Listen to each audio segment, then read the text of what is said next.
I spent over 340 hours on my 3D tower defense game in Godot 4. Today I want to talk about my progress so far.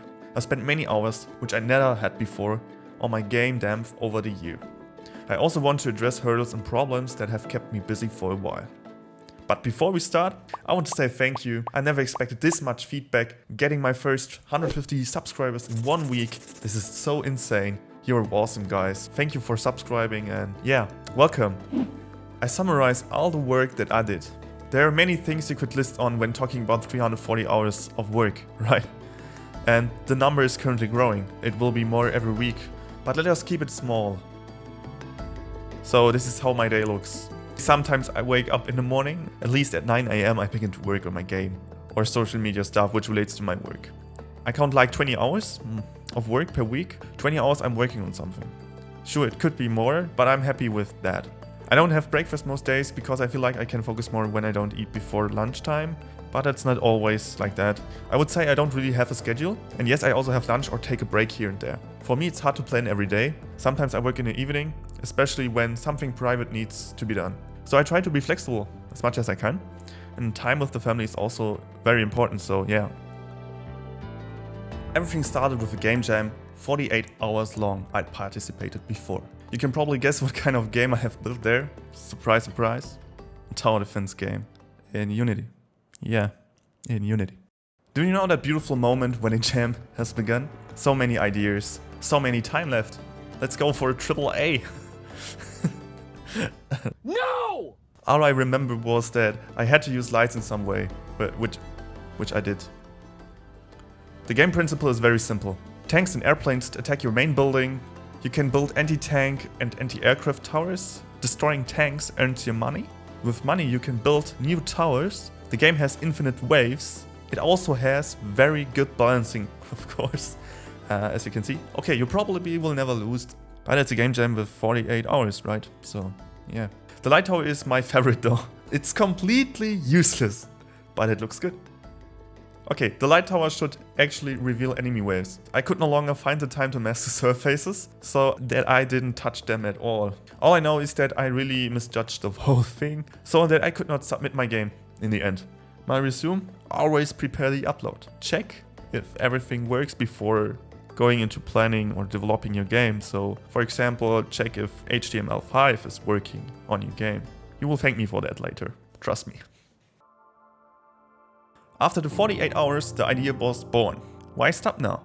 A tower defense is not an innovation though, but a game that I could develop.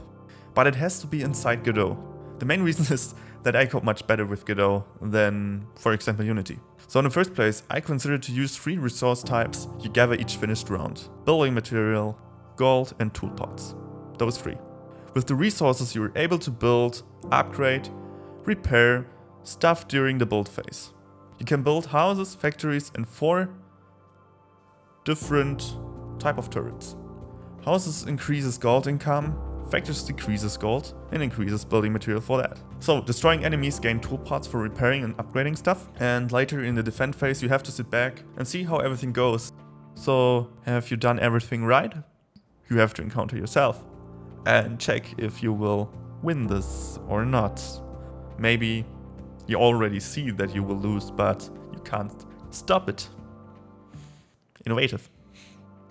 My game already took a long time and can be wishlisted on Steam. Currently it has a 54 wishlist count. So if you would like to support me, this is the opportunity to wishlist my game on Steam. Well, how did I start? I started to implement the first logic for detecting enemies. For the target movement, I've used Godot's navigation mesh system, which I don't use anymore. I use A-Star instead. You should clearly see that the turrets begin to shoot the tanks when in range. And I also had added airplanes first, which follow simple paths I rotate at game time. Anyway, I removed them later, for the moment due to a lot of changes I've made. One of my first problems I encountered was that I have many duplicated code. Buildings and units use the same logic for the same things. Attacking, dealing damage, and selecting. So I decided to use composition for my game. With composition, you can reuse code as many times as you need. The idea is to use children nodes, call it components, which give the parent node new behavior. For example, buildings and units share the same health component for receiving damage, as well as emitting a signal when an instance has been killed or destroyed. I also determine whether an object needs to be queued free, or only needs to be disabled like a building, which can be repaired afterwards. In the meantime, I would appreciate your support, so please like and subscribe to my channel. This would really help me out. So after that, I modeled some placeholder level assets for setting up my first level. The biggest problem was and still is the placing of buildings. It works most of the time, but sadly there are still some cases where it does not. And if I remember right, I already had to revamp the builder script 3 times in order to solve most issues. Oh, crappy coder. Well, that's me. What I really hated the most was creating user interfaces for my game. For me, it's so much fiddling with the interfaces. Being here a perfectionist is a downside when counting work time. Of course, I'm happy about not being a perfectionist at all.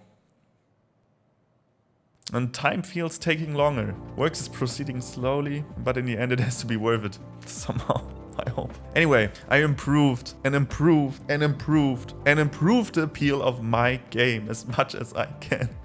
Every day I have worked on my game. Okay, not every day, but I have worked on my game. Wow. Yeah. I also revented the models I have made before. Okay, I have lost them due to certain reasons, which is of course not my fault.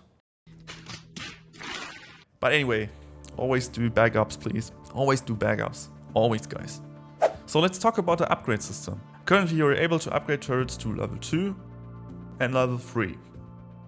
Upgrade means stats become better, like health, damage and range, etc. I've also modeled a different look for the turrets and visual effects for the appeal. I'm still thinking about different versions for houses and factories, to upgrade them as well and to increase their stats, so better units won't be too strong against those buildings in the late game phase. Which also took a long time as the perk system I implemented in the last few months. So perks are like skills you can use permanently during the game, so like maybe buffs for health or damage or anything like that. And you might ask, how do they work? So, how do I implement those perks?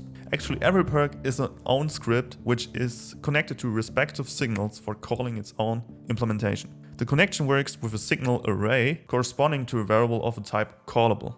This callable is called whenever one of the signals is emitted. Usually I use an event bus script for global events, even which every node can connect to. Of course, I did much more than I have talked today, like changing the orthographic camera, day-night cycles, a wave info so the player knows how far the progress he made in the current level, bug fixes and much more. Like I have modeled the different houses, I've modeled the units already, I only have to implement them or bring them into Godot. I went through so many different emotions. I cried. I hate my life. I screamed. I was happy when something worked smooth. Yeah, it has been a roller coaster of emotions. What I can say is that it was worth it. All 340 hours. I enjoyed it. And I did make a lot of new experiences in game development.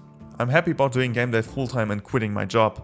This would not be possible without my supporting family. I just want to say thank you to them and want to say thank you to you. So I think a lot has changed and I came closer to achieve my goal. Anyway, I want to say thank you. Thanks for watching. See ya. Ciao.